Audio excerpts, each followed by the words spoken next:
በቃ የእናንተ እዚህ ጋር ይብቃል ማለት በቃ እዚህ ጋር ይብቃል ማለት ምን ተባብለን ነበር? በቃ ከሪዛ ጋር መታረቅ አለበት።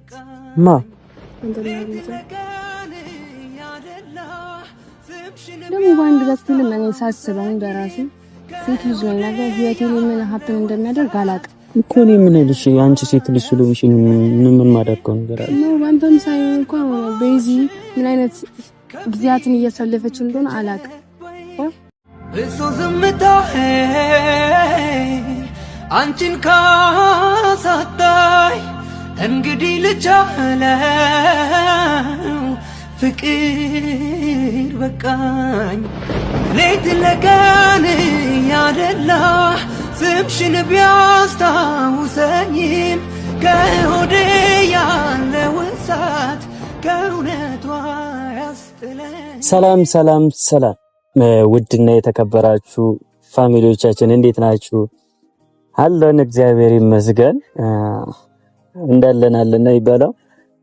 ሰሞኑን ምንም በቃ አይደል እናንተ ጋር እንኳን ቪዲዮ ይዤ እንዳልመጣ አንዳንድ ሰዎች በጣም እየታገሉኝና ስትረስ ውስጥ እንደውም እንደገባ ያደረጉኝ እነሱ ናቸው።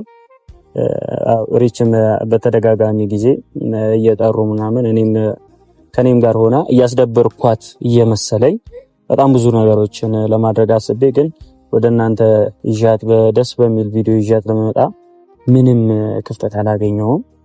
ያው ሰሞኑን እየተፈጠሩ ያሉት ነገሮች ያው ባለመረዳት ይመስለኛል እኔን ያልተረዱኝ እየመሰለኝ እሷን ለማዝናናት ከሷ ጋር ጊዜ ለማሳለፍ ያው ቃል ገብተንላችሁ ቃላችንን እንድናከብር አልፈቀዱልኝም። ሲጠሩኝ እየሄደን ያው ካሜራማኔ ደግሞ እኔ የምለውን ነገር ምንም አይሰማም። በቃ ማንንም ቢጠራ እንዳትሄድ ብለው የኔ ስራ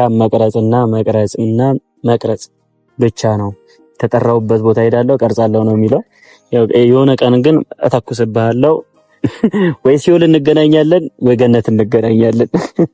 እና ቤተሰቦች ከሪች ጋር ጊዜ ለማሳለፍ ወደ እናንተም የሆነ ጥያቄ ጠይቃታለሁ ምናምን ብዬ ወደ እናንተም ይዤ ለመምጣት አልተሳካልኝም። ግን ዛሬ ያንን ነገር አልፌ በቃ ከሁላቸውም ጋር ለኔ ያላቸውን አመለካከት አይቼበታለሁ፣ ተረድቼበታለሁ። በቃ ማለት መተዋወቅ አይፈልጉም፣ ለኔ ምንም አይደለም። ያው ከጊዜ ሂደት በኋላ ይረዱኛል ብዬ ስለማስብ ምንም ነገር ማድረግ አልፈልግም። አሁን ላይ ፈንዳይ ከፋትና በዚህ ቴንሽን ውስጥ ሆና ከኔ ጋር እንድትቀጥል